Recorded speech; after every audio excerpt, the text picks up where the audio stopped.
I knew for sure I wanted to build another company. I think my first entrepreneurial journey can largely be categorized by just kind of raw naivety. This was something that I loved. The uncertainty and the risk didn't bother me. Things not turning out as planned actually kind of invigorated me, and I think I realized that I actually do love building companies, even though there are obviously these immense highs and lows that come with it. I feel today we're building a business that can be a real category leader and can be that $1 billion, $10 billion, $100 billion business. Today's guest is Riya Grover, co-founder and CEO of Sequence, the Andreessen Horowitz and Salesforce Ventures backed company that's revolutionizing the accounts receivable category, enabling B2B finance teams to scale their revenue collection infrastructure. Riya's previously exited another company called Feeder Limited, which exited to Compass Group before founding their current company.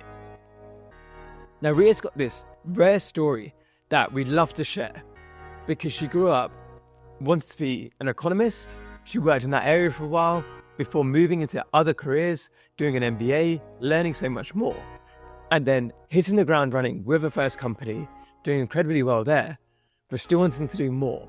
And Sequence today is one of those stars in the UK ecosystem that's continuing to grow, and she hopes someday will be a $100 billion company. I hope you enjoyed today's episode. I'm Amar from PHQ. So great to have you here today, and it's obviously incredible what you've done so far in your career. But if we rewind you back to when you started out and when you were a kid, what did you want to be when you grew up? Wow, if I rewind back to probably my teenage years, I loved economics and politics, and I think my dream job was to head the United Nations, to work in a political consulting firm or a think tank. Actually, ended up doing my undergrad in economics and then going and doing a focus kind of 1-year masters in developing in economics and international economics, and then went to Washington to work in a think tank.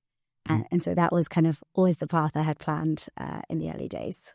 And was that just something you were fascinated about from reading in the news and things like that? How did you get into that? I just kind of loved the academic discipline, I guess. And thought it was, maybe the way to make the world better, to enact change. The interesting reality is that when I did go and work for the think tank, I worked for a think tank called Brookings in Washington, which is a great firm and really well renowned. But I felt like we were just writing and talking as opposed to doing anything. I actually felt really as far from enacting any kind of change as possible. I guess kind of maybe it's fair to say it wasn't just this kind of aspiration I had. My parents were both entrepreneurs. They built a business while I was growing up, and so watching them do that, I think I was always really inspired by entrepreneurship and comfortable with the notion of entrepreneurship. And so I think there was always that kind of side to my aspiration as well, which didn't really kind of materialize maybe till my late 20s, but it was sort of always in the back of my mind.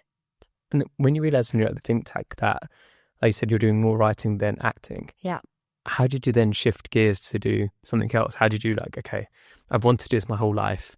Now this doesn't quite feel right. Yeah. What decision did you take there? I mean, I think it's really hard to know at that age what you want to do. And I think a lot of what you end up doing at that age is pull from kind of the opportunities you get or the brand names that are dangled in front of you. So I had a banking offer in hand, and I decided to go to the investment bank after that and work there for a few years.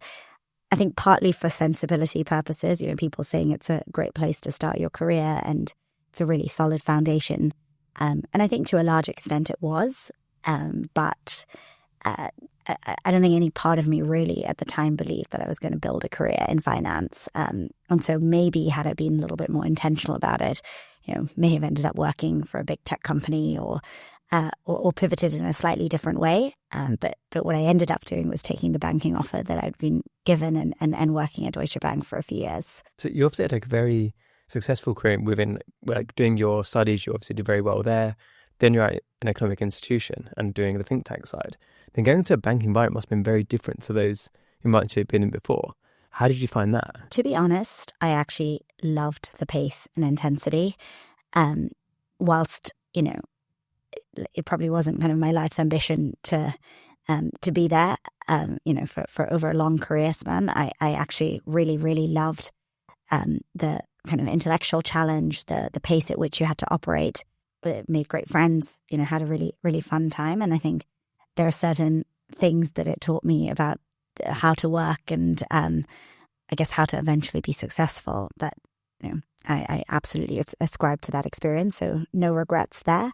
But after being there for a few years, I think it was very clear that, I wanted to go and actually build towards something or do something that I love doing. And I didn't really know exactly what that was at that time. And so I made the decision to go to business school, basically to spend a couple of years figuring it out. And did that experience really help you, do you think? Are you happy that you went to business school and had those couple of years there figuring things out? Yeah, I mean, business school was two of the best years of my life. It was extremely eye-opening. I think I went to the US and studying there, meeting incredible people who'd done really interesting things. Obviously made lifelong friends.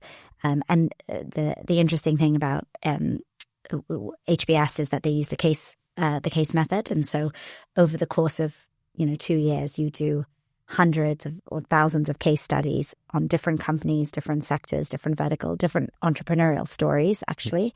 And I think that played a very, very big part in inspiring, I guess, the entrepreneurial journey that was to follow. I guess I also want to add that HBS also gave me a lot of opportunities to start doing entrepreneurial stuff on campus. So whilst they're not Stanford and they're not, I guess, quite a kind of tech entrepreneur machine, they were certainly kind of leveling up there. They had an entrepreneurship lab where I would spend a lot of time. I actually built my first little mini company out of HBS while I was there. What was that mini company? That mini company was a kind of beauty booking software and marketplace that we launched in Boston, and my co-founder actually went on to build the company in SF. But I guess what I'm saying is the experience there really lent itself to starting to kind of dabble in what it was like building a tech company and I guess kind of demystifying what it takes to do it a little bit. Yeah. And obviously you then went on to build your first company not so long afterwards. Where did that idea come from for that first company you took further?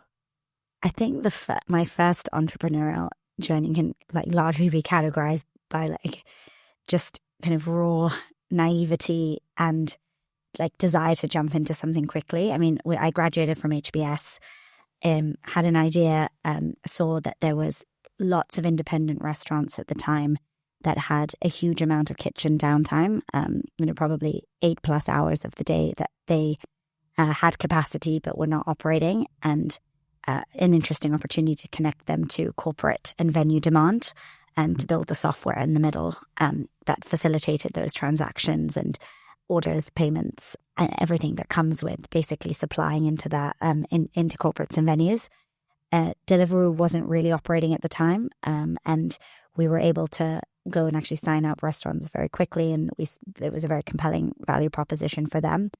And so I kind of jumped into it, to be honest. This was 2016. Saw a very strong, I guess, value proposition for the restaurants. We started signing restaurants and then corporates up very quickly. And I think we scaled both sides of the marketplace very fast. And then I guess fast forward kind of a few years, we exited that company. We sold it to Compass Group in 2020. Happy to talk about the kind of ins and outs and ups and downs of that journey in a bit more detail.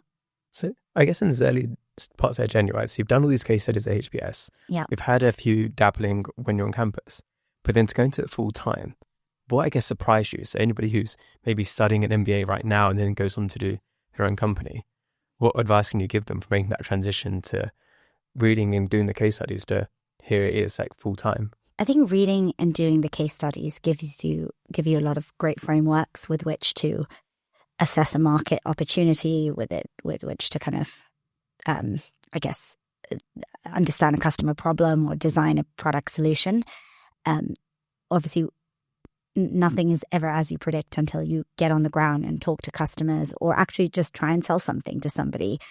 You can do all the discovery and all the research in the world, and then you actually start operating, and things aren't exactly the way you assumed they would be. And so I guess I'd seen this a little bit through the case studies. Actually, the lessons were not really about the specific business or the specific kind of way of entering a market. The lessons were about the kind of tenacity and rigor and ability to pivot and change, and the ability to hire like a world-class team. And like those were the things that were consistent across every successful outcome. The specifics are, I guess, semantics otherwise. And so I think I had a lot of this theory in my head going in, but you don't really understand it until you're there on the ground trying to raise capital, trying to hire the best people that you can, trying to understand why this thing you assumed after 6 months actually just isn't playing out the way you wanted it to with customers. But what I did realize is that this was something that I loved. Like the uncertainty and the risk didn't bother me. Things not turning out as planned actually kind of invigorated me. And I think I realized that I actually do love building companies, even though there are obviously these immense highs and lows that come with it. So marketplaces have a massive reputation for being some of the hardest companies to build. Notoriously, yeah. And you said you managed to get the restaurants on first and the corporates came quite soon afterwards. It was quite a nice balance there. Well, it has to be a balance because, everybody on one side of the marketplace is only operating with you because of the value that the other side of the marketplace brings. And so there's this like kind of balance that you need to strike in scaling both sides, I guess, in parallel, because otherwise the other side, the thing is worthless without both sides in somewhat equilibrium. Actually, for us, the selling both sides wasn't the biggest challenge. I mean, we had a logistics component to the business. That was, I think, something that was challenging just because it's an area where you lose some touch point or some control. You can build the best software in the world, but ultimately you've got people outside your core platform doing things, and you're reliant on them to execute on something in the way that you need them to. That was a kind of hard problem to solve. I think I guess another kind of reflection from that journey, we didn't raise that much capital in the early days. We raised a small amount of capital, and I think I probably consistently felt undercapitalized during that journey.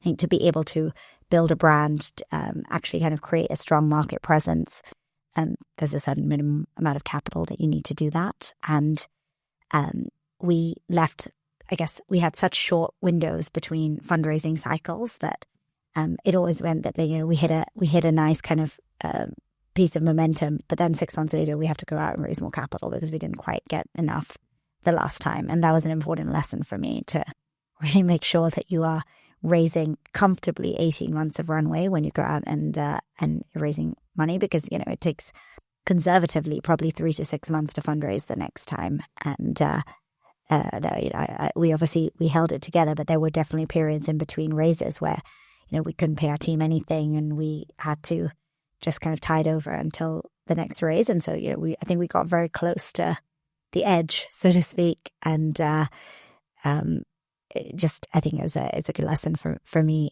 for the next time, to make sure that you really have enough buffer there. Hello.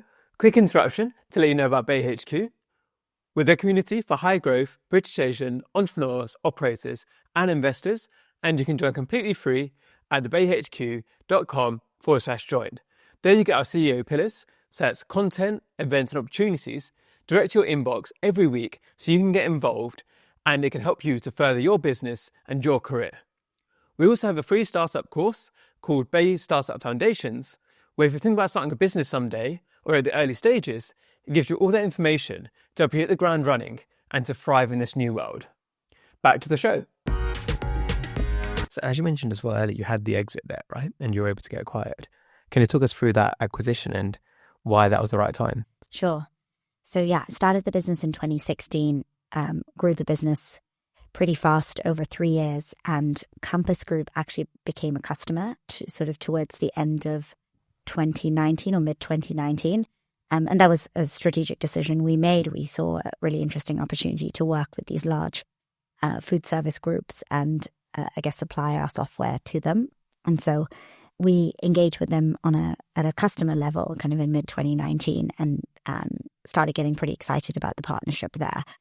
And then I think that, they like what they saw, and they saw an opportunity to leverage what we were doing, in their wider business. And so the kind of customer conversation very quickly turned into an acquisition conversation in late 2019.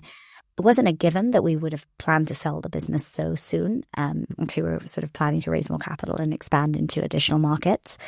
But a number of factors and the kind of attractiveness of the offer and a number of other things made it pretty compelling for us to take the acquisition and sell the business. And so we completed that. Obviously it was a first experience for me, but we completed that in about 3 months, very, very quickly. There were some poor lawyers and analysts working very hard overnight.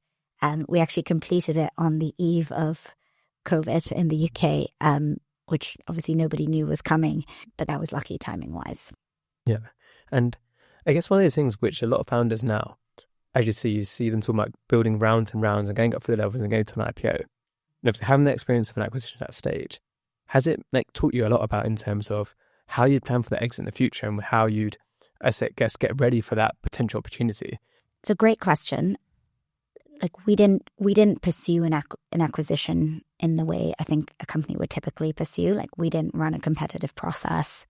Our ducks were certainly not in a row when we got up to that point at which we were being acquired. We had a ton of work to do on our side to get, our systems and our numbers in order to actually be able to allow the buyer to do the due diligence that they needed to.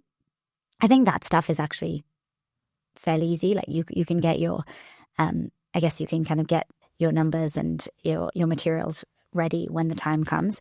What I do think is sensible, though, for entrepreneurs is, when they are building a company, to go into it with a view as to who the right strategic acquirers could be, and kind of have that list, that top 10 list in their head. That list is likely going to be much larger than that. But really understand, what are we building? Where does the value sit in this business? And who is that valuable for? Who might potentially acquire us in 10 years? And, you may end up IPOing.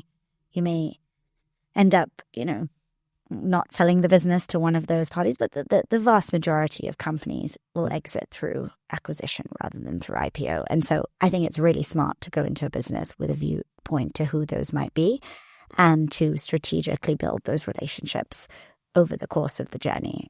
Make sure that you're on their radar so that if and when they decide to ever kind of acquire a company in that space, you're on the list and you're in the room when that happens.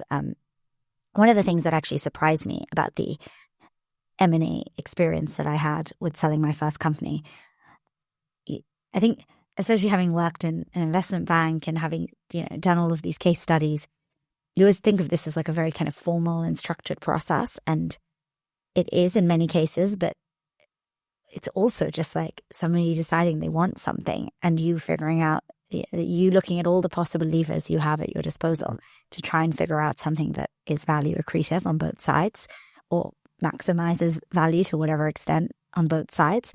And it's not rocket science what those levers are, the length in which you stay in the business, how much of this is contingent on performance afterwards versus upfront, cash versus stock. There's a finite list of levers you can play with, and really it's no different to a customer negotiation or any other kind of negotiation you might enter into.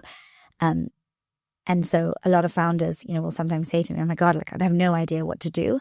And for the formal stuff, you have your lawyers and other kind of advisors in the transaction. But actually, the process is it's just so similar to executing on any other project that you have. And the way in which it came about, the informality in the way in which it came about kind of surprised me. So I think I would always say to other entrepreneurs, every time you're having a conversation with somebody who runs that next biggest competitor to you, or someone who is a potential strategic acquirer, they may well have in the back of their mind that they think this could be, really accretive on their own platform. And you should always be mindful of that when you're having these conversations. I think it's really interesting because you always in your head pictures such a clean process where everything is like, oh, okay, you get acquired and they just come in and do it. Mm-hmm. As you said, there's always different factors and it's so hard to know about that until you start going through that process. But on the other side of things, so once you had that acquisition, so you've been building that company for several years, and like I said, you weren't necessarily looking for an acquisition at that point. How was that aftermath in some ways of you now thinking about what's next? Like because only entrepreneurs, you type your identity in your company, right? Definitely. I worked for the business for a couple of years after selling it as part of an earnout that we'd agreed with the buyer. And so I was still very much involved in the business, although I must say, like, for any founder that exits their company to like a big corporate, the amount of autonomy that's taken away is like pretty significant. And that's hard because if you're someone like me who loves building and operating in an early stage environment, that was a massive shift in reality. But anyway, did the earnout, and then I knew for sure I wanted to build another company. It was COVID, and so I was kind of brainstorming and whiteboarding alone, and actually having a bunch of kind of chats with other founders, other VCs in my network, just talking to a lot of people. Somebody recommended I chat to Eamon. He just left his operating role as the COO at Onfido. And funnily enough, he lives kind of around the corner from me. So we were both actually individually using a Paddington WeWork to sort of do some brainstorming as he was also thinking about what to do next. And so that was a kind of, I guess, fortuitous timing that we met and actually ended up building a business together. But in terms of what we actually decided to build, so Sequence is the company that I'm building now and have been building from 2022, so about 2 years now. So I guess a lot of the kind of thinking and ideation for that really came out of my experience operating the previous business. And what we're doing is we're helping B2B companies to automate their revenue collection. So if you look at the market today, if you're a B2B company, you will typically sell custom contracts to every customer you sell, slightly different pricing, slightly different contract terms. Every contract is unique in your business. And these sit as like offline PDFs somewhere in your business. And then all of the revenue collection and revenue management is kind of undigitized, extremely manual, extremely tedious. Finance teams are pulling those terms out of contracts and, manually invoicing customers. Revenue reporting, revenue recognition is really challenging. And we thought there's a great opportunity to build kind of a great software platform and workflow to really automate the revenue collection experience for these B2B companies. What's also interesting is today a lot of companies adopt kind of hybrid usage-based pricing models. So maybe invoicing customers is easy-ish if you're just a very simple subscription business. If you're using usage-based pricing, variable pricing, discounts, trials, pricing ramps, some of these, I guess, kind of more modern deal levers, you will find that actually consistently and accurately invoicing is extremely painful and time-consuming. And we saw a real opportunity for kind of automation here. So we decided to build a kind of infrastructure, consolidated set of tools that B2B companies can use to streamline their end-to-end revenue workflow. This was a massive pain point in my last company that I was building. We looked at companies like Stripe and Checkout.com. We're like, okay, great. They're amazing for e-commerce companies or very simple businesses, simple pricing model businesses where you can basically have all the tools to just manage your revenue collection. But if you're B2B and you have any kind of custom pricing or more nuanced contract structures, it doesn't work. Where's the Stripe equivalent for this segment? And so it was a direct pain point that I experienced, and I thought there was a really interesting opportunity. And then we just started talking to a ton of founders, and people were like, oh yeah, like we do that manually. We've got like 6 people in the team who are doing that. And actually what we'd also hear a lot is we went and built that in-house. And for us, that was a great signal that there's an opportunity to build a product in the space because, why are companies selling, widgets, building like their back office infrastructure, their pricing catalog, their product catalog, their, invoicing in-house? It doesn't make any sense because that is just not core to what they're doing and doesn't help them build a bigger business for their customers. So when we had that, we sort of validated the problem and the pain point, and we decided to kind of aggressively build into it. So obviously going from having an exit already and being a second-time founder, and you said like all the lessons you learned at that point, what do you think you did very differently second time round while building Sequence? So I think the problem is always different. The challenges you're going to have with customers, sort of finding the product market fit, like building the right kind of product or solution for customers, like it's very hard to predict that or what that's going to look like. And so I think, you'll probably always, even business number 2 or number 3, go through that journey of, having an idea and like thinking a problem space has potential, but then really trying to feel out exactly where and how you're playing.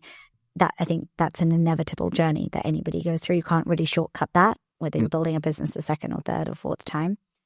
What you can shortcut though is like hiring incredible talent and not compromising on that from day one, because I think A players set a really high bar from the outset. You're probably going to figure out how to crack the problem faster, and then A players are going to hire more A players. So the first 10 people you hire in the business is, one of the most important decisions that you'll make when building your company. And for both Eamon and I, that was a non-negotiable. Of course, to hire great people, of course, they're buying into a vision and an opportunity, but obviously you need the capital to do it. And so we wanted to go and raise top-tier capital early. And so we did raise from some incredible angel investors and then had Andreessen Horowitz, who led our seed round. And that's a really important signal for both customers and employees, and enabled us to get kind of great kind of bar raising talent early. And I think one thing I also learned is, like, don't be afraid to, like, reverse a decision if you get it wrong. At Sequence, we are very intentional about having a probation period, and somebody's not really part of the business until they pass that probation period. And the reason for that is sometimes you just get it wrong from an interview. The cultural fit is not quite right, or the role fit is not quite right, and that's okay. It's way better to make that call early and make it really decisively than have somebody who's just not quite the right fit for your business.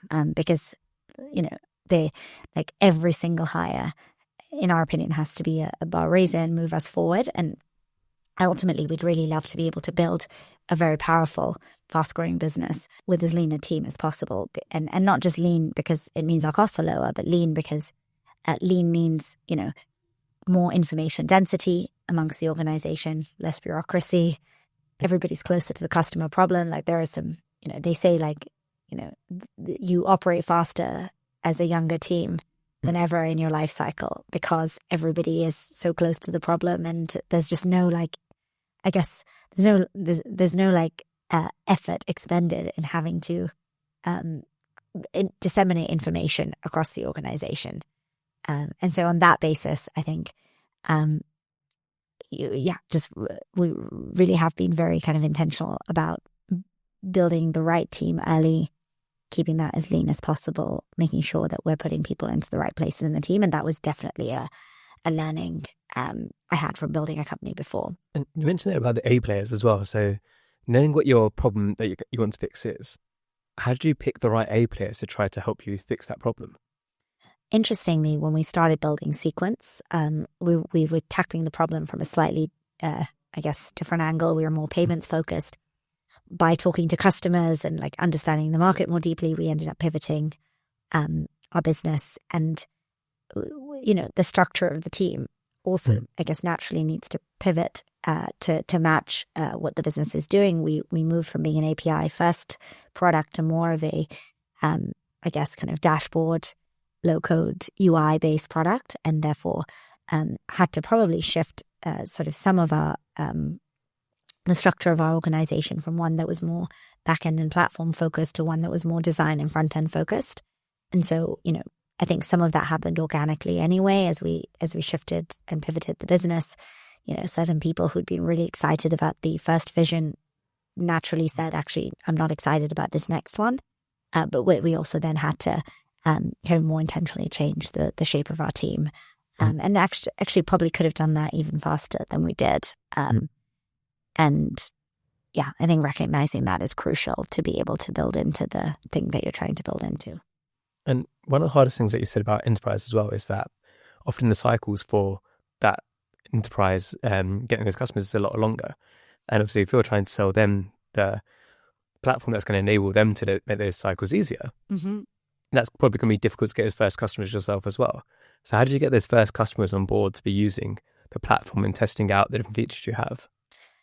Yeah, so we leaned into our network a lot, our investors' networks, other founders that we knew, and kind of had this notion of design partners in the early days.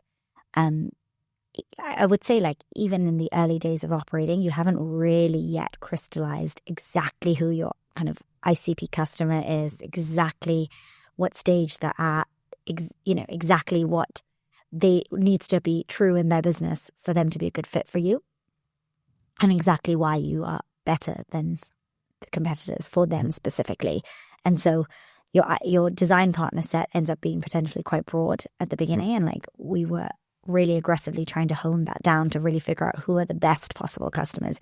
We should be saying no to more people than we're saying yes to. And today we have a really, really clear view of that. We know that a perfect customer for us is a sales-led company, or a company that's primarily sales-led, has custom contracts, has hybrid pricing, including usage-based pricing, is somewhere between Series B and Series E, and falls into these particular segments. If we see a company that looks like that, we can say we are better for you to kind of manage your revenue collection, your billing, your invoicing than anyone else in the market. If those things don't hold to be true, there probably is someone else better out there for you, and we can tell you who that is. That confidence takes a bit of time to build up. I don't think you have that right from the outset, because you're figuring out the market, you're figuring out what makes you a good fit, what product features you should decide to build, what the competitors are doing well and badly. But ultimately, I think it just comes from talking to a lot of customers, and then, consistently trying to redefine internally what are the right attributes you're looking for. Why or why not is someone a good customer fit, and actually firing the design partners that are not a good customer fit, so you can really make sure you're not building in a distracted way. You're only building for the companies that you are really trying to service long term. I think that's such a tough choice for so many people, and especially in the early days, where you at the beginning you almost want to take everybody on board because it feels like there's scarcity. You want to get that, but then, like I said, if you're spending your time with design partners who are not a good fit for the long term what you're trying to achieve, it's just pulling resources away from that longer term vision. Exactly. It's so easy to get distracted by somebody who's not a great fit. And by the way, we've been totally guilty of doing it, where a great customer logo comes along. They have requirements that don't really fit what your platform is best suited for, but you want to service them. And so, when they start bringing up edge cases or things that they need, it influences your roadmap. And I think, I'm lucky that we have a team that like really tries to keep each other honest in that. Where product and growth are challenging each other on who the right customers are and what the right product set to build is in response to that. So we're getting towards the end of the interview now. So I'd love for you to share what are some of the biggest wins so far with Sequence. So we've had an amazing growth trajectory for the last couple of years. I think we have really found our kind of target customer. One kind of over 50 B2B customers, kind of coming up now to, I think a point where we've really built a defined, clear sales playbook, and that has repeatability, and we're seeing a really rapid acceleration in our growth. So this year, we've averaged about 250% quarter-on-quarter growth, over 500% in the last quarter. So it really feels like it's an engine that now is scaling nicely. I'm also really proud of the team we've built. I think we have an exceptional team. We were extremely intentional about who we've hired, and as I said, really keeping that talent bar very high. But I think that's really paid off. And when I look at what our team can do, for sure, every single member of that team is just so passionate, as a true expert in the thing that they're doing, and that is amazing for me to see. But early days, and I guess a third kind of big win is we've just scaled officially to the US. So we've just opened a New York office, hiring a small team there. And, to date, we have been servicing the US and it's our biggest market. But now we are going to go much more intentionally into the US and scale there. That's amazing. So then looking to the future now. So obviously, as you said, I think for most people, what you're doing is late days, but for you, it's early days because you've got that vision of how much further you're going to go. Mm-hmm. What is that vision? Where do you hope that Sequence will one day get to? Yeah, I feel today we're building a business that can be a real category leader and can be that, $1 billion, $10 billion, $100 billion business. Ultimately, we are, yes, servicing the workflow for companies to collect revenue, to bill, to invoice their customers, to do revenue reporting. But actually, more importantly, what we're doing is we're building a system of record for revenue by capturing contract data upstream, which is the sort of foundational revenue record, and enriching that further with usage data and payments data as revenue is realized. We're building this very, very important database, data asset that a company has to leverage. And, as that system of record of revenue, we think we have this immense opportunity to not only power finance teams and revenue teams with better revenue insights and revenue data, but also broker that information to the wider team who need information. Engineering need to know what products have been sold so that the right feature entitlements can be switched on. Revenue leaders need to know what revenue has been realized against contracts so that they can commission their sellers accurately. That data is extremely valuable to the wider business, and we're very excited about the workflows and kind of data layer we can build for our customers so that they can really leverage that in their businesses. Awesome. So hopefully in a few years' time, I'll get you back on here and we'll have that $10 billion, $100 billion valuation. So we need to now go just a few years to go, maybe, for that one. One or two, we'll be fine. So now we've got to go to the quick fire questions. So first one is, who are 3 British Asians who you think are doing incredible work and you'd love to shout them out? Okay, shout outs go to Sakshi Mittal. She's building a really interesting company in the food as medicine space. I think really redefining how people should eat and how we should think about food as medicine. Second goes to Rishi Stocker, who is building Safi, a recycling marketplace, and kind of furthering the mission to make our world cleaner. I think tackling a really, really interesting problem and seeing really great traction associated with it. And my third shout out goes to Hassan Sukar, who's building 11x. This is a very interesting company in the sales agent space. So, the first AI-built sales agents, I think they've seen incredible traction. They're also an Andreessen Horowitz backed peer now. And excited to see what they build. Awesome. And then if you want to find out more about you and more about Sequence, where should they go to? So they can go to Sequence website, so www.sequencehq.com, or you can email me. I'm Riya at sequencehq.com. And anything that you need help with right now that Sequence needs help with, that the audience could help you with? We are hiring. So if you're excited about our mission and what we're doing, definitely kind of check out our job roles online. Yeah, any customers who want to come our way is always welcome. But ultimately, for us, we're still in the earlier stages of our kind of long-term growth journey with this company. We're 2 years in. We're now starting to really take off, and so spreading the word is the most important thing. So thank you so much for coming on. And I'm sure this story is going to be so inspiring to so many people listening. Have you got any final words? No, thank you for having me. I think, I guess my final words are probably that no journey is straight line or predictable, and probably no experience is wasted, or at least having the attitude that no experience is wasted is important. What I'm doing today has nothing to do with the 3 years I spent in banking, but actually it gave me a lot. It gave me a lot of kind of rigor and tenacity and resilience, probably. And so I don't think there's ever a wrong career move. But I would encourage anybody who is thinking about and wants to build a company to take the leap, because today it's probably more competitive than ever if you're building a company, particularly a software company, because the resources available and the cost to do so are so low. But the accessibility to do it is also far greater than it ever was before. Like, you can have a laptop and not very much money and be able to build something pretty great. Thank you for watching. Don't forget to subscribe. See you next time.